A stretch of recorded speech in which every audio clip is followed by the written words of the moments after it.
Ito na ang huli kong araw. Sapat na ba ang aking mga nagawa para sa Pilipinas at sa aking mga kababayan?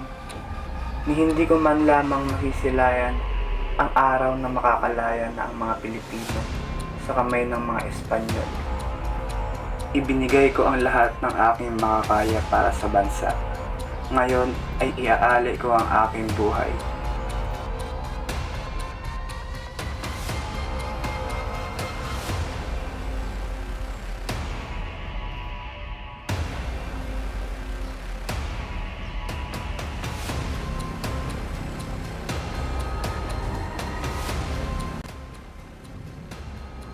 Kaparen!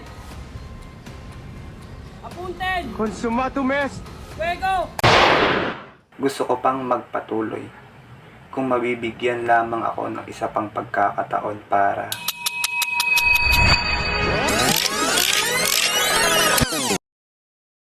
Ano, pre? Kayo? Anong gusto niyong gawin next? Yung ulit? Wag na! Oo, yung inom. Bilan? Bilan tayo. Pwede. Bukas ah. Saan yung pasok? Mas kapit tayo. Tawa! Sige, pwede naman. Walang problema. Tama yan, pre. Ano, tara?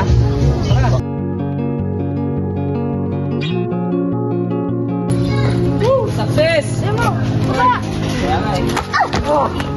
Tara na! Saan tayo? Ilong! Ilong tayo! Saan tayo? Tara! Ay, yun! Ano, pre? Ikaw, kayo, gusto niyo ba uminom? Inom? Tara! Tara ba inom? Sige! Asa ang pera mo, pre? Patingin para maniwala ka dyan eh. Baka wala ah. Pupunta kami doon. Oo, tagal pa magbukas. I-withdraw na lang mamaya, pag-inom natin. Pwede yan, pre. Sige na, tara! Ano, tara? Bakit na? Nice! Hindi ako ginalo na.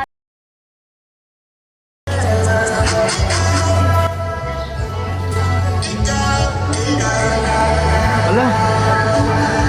Nahuli na ako sa Google Meet. Kaya lang. Kausapin ko lang sila kung pwede pang makapasok sa meet.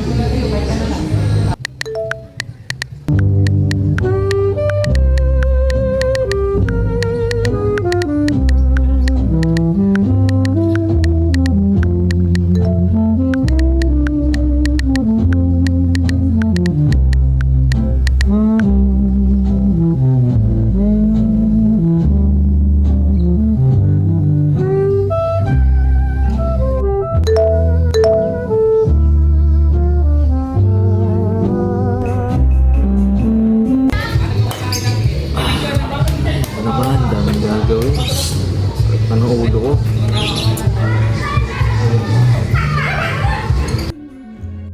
nasan ako?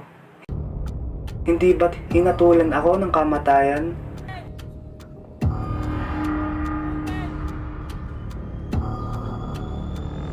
Kaninong bahay ito?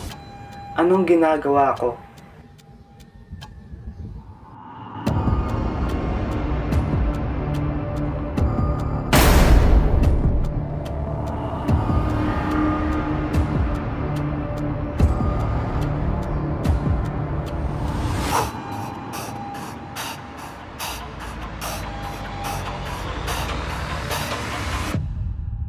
Sino ka ba?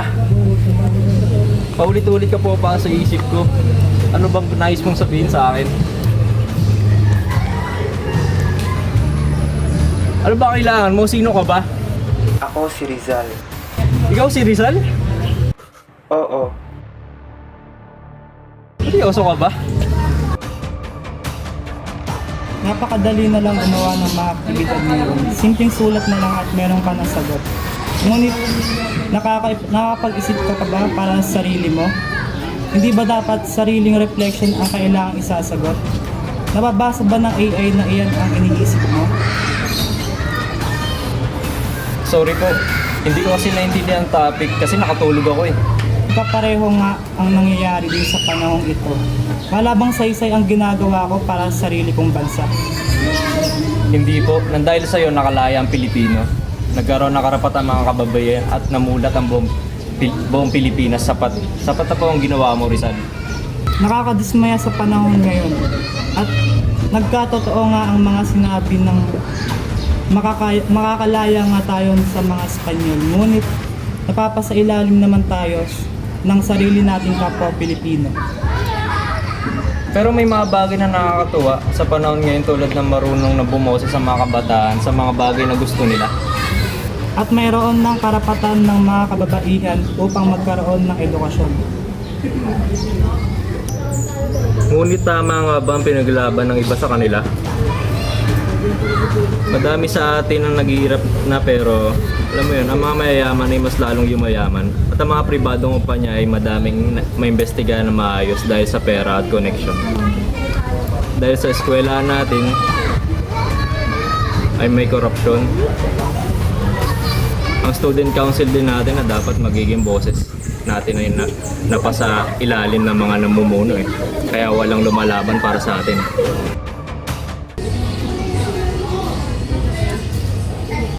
Ay ma, pupunta lang po ako sa school. May gagawin po kasi kaming activity. Ikaw ba yan na? Bakit ka nag- Opo, ako po doon. Ba't mo man nagpapaalam ko pa? Ikaw ba yan? Opo. Ka? May kailangan lang po kaming gawin sa activity sa school. Sige na po, papasok na po ako. Sige. At tagal naman ni Grant. Sinabi niyo ba talaga yan? Ito oh. Ay mo siya oh.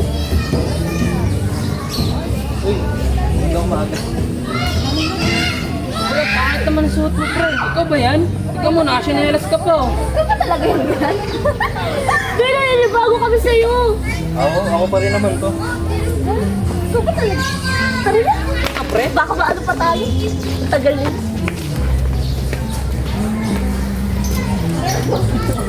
naman sila, late na naman sila.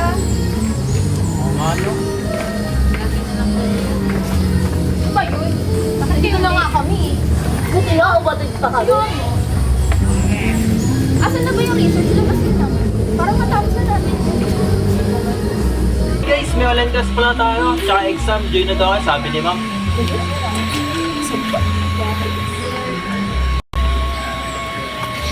Okay class, we will be having our exam for major today. So I will be giving you 1 hour to finish your exam. Wala sanang gagamit ng AI ah.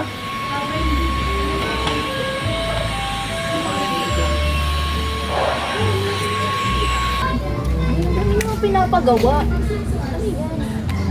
Hindi ko na ano. Ang hirap naman. Alam mo, para mas madali. Ayan! Guess mo. Opo, AI na lang. Kaya nyo na lang. Teka, bakit kayo gumagamit na AI? Wala ba kayong sarili niyong mga pag-iisip? Kaya naman natin gumawa ng sariling atin, kaya naman natin kumuha sa mga iba't ibang sources para malaman natin kung ano yung mga dapat gawin ng sariling atin lang hindi natin ginagamit yung AI, di ba? Na para ba't di ka gumagamit nun? Lakas mo, G! Pre, mas maganda yung AI, pre. Kasi mabilis lang tayo yan matapos, pre. Tsaka madali lang yan. Di naman masama man yung paggamit nito. May estudyante tayo, di ba? Responsibilidad natin tumuklas ng karunungan. Hindi natin kailangan gumamit ng AI kasi hindi naman reliable ng mga sagot dyan eh. Tsaka bakit pa tayo magpapaka-stress dyan? Diyos ko naman. Pwede namang i-AI yan para madali na lang lahat, di ba? Sagtulan. Ano pong meron sa'yo, Grant? Ba't ka ganyan master, pre? Okay, okay ka meron ng isang araw ah. Grabe, uminom lang tayo. Lakas naman ang tama mo niyan, G. Ano, may hangover ka pa rin hanggang ngayon? Di bago kami talaga, eh. I hate this place. Eh, kahit na. Kailangan pa rin nating gawa ng sariling atin, di ba? Para alam natin na kung ano yung mga pwede nating i-research ng sa atin lang nang hindi bara-bara. Sus, papanggap ka pa, pre. Kala mo naman, di natin gawain dati. Oh, panggap ka masyado, Yeah. no? Eto na. Pabilis lang yung source. Kasi they are lang. Diba? Tapos agad. Bilis ah. Basic.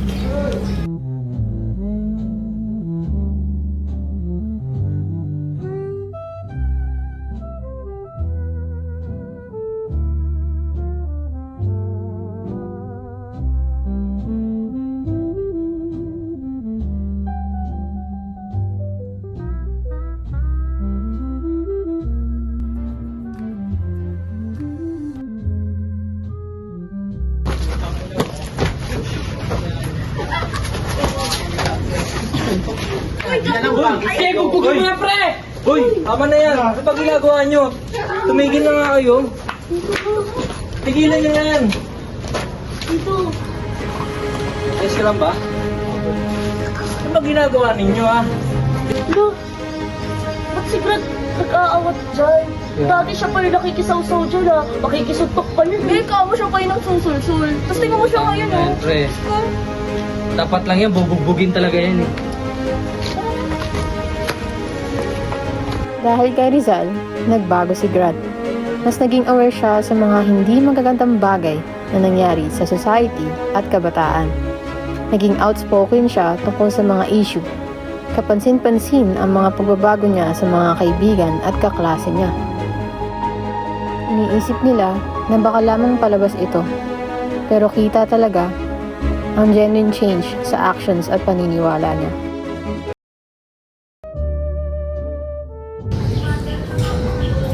Hello po.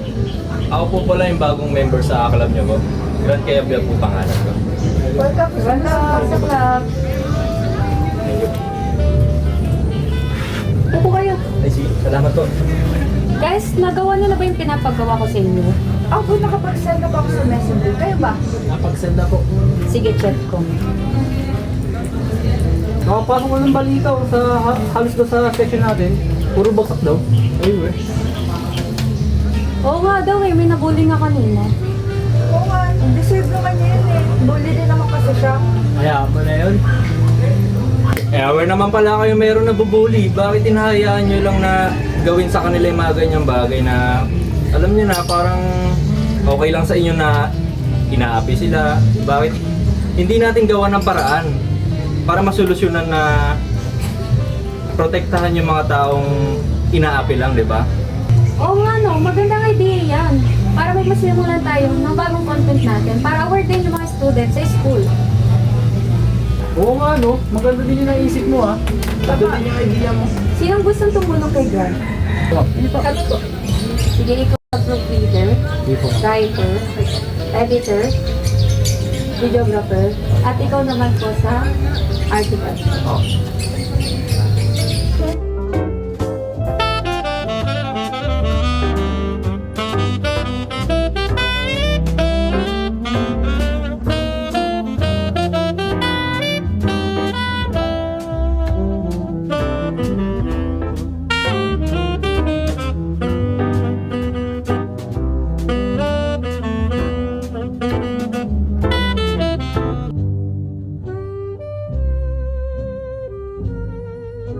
Uy, alaki ng discount sa Shopee oh. Ay, teka lang, Bri. Alam niyo ba yung nangyari kahapon sa school?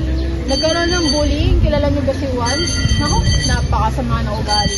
Okay lang yan. Deserve naman niya yun. Uy, may bago kami article about sa bully. Si Grant gumawa niyan. Eh, si Grant pa mismo gumawa. Eh, siya nga yung nagsisimula ng bully natin. Patingin? Oo nga. Oo nga, no? Naku, baka AI lang yan. Hindi, kami talaga gumawa niyan. Kami nag-investigate niyan. Feeling ko totoo naman yan. Kasi kung nakaraan nung nag-groupings tayo, nagalit naman siya sa atin kasi nag-AI tayo. Dahil kay Grant, na-impluwensyahan nito pati ang mga kaibigan.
Si Grant ay isang tipikal na estudyante. Mahilig mag-inom, puro lakwatsa, at nakaasa sa AI para sa mga gawain. Isang araw, napaniginipan niya ang pagkamatay ni Rizal at nung binaril si Rizal. Siya ay nagising at napansin niya na sumapi sa kanyang katawan si Rizal. Habang ginagawa niya ang kanilang aktibidad, ang kanyang kaluluwa at kaluluwa ni Rizal ay nagsama. Mapapansin ni Grant sa kanyang kapaligiran ang mga problemang kinakaharap ng kanilang henerasyon.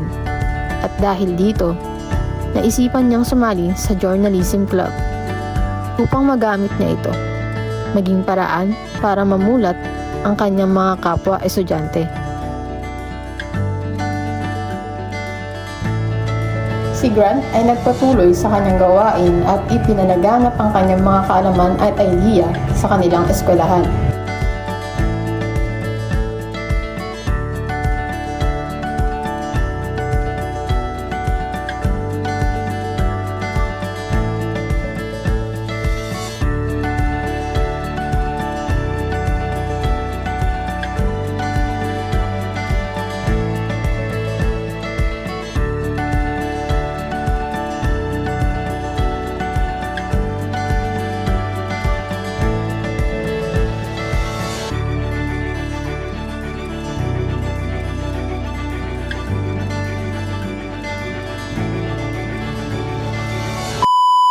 Action!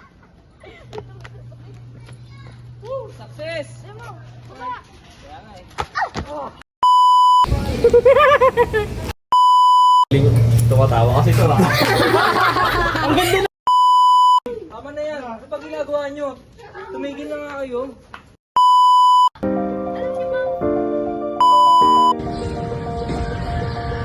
Takarin! Apuntin!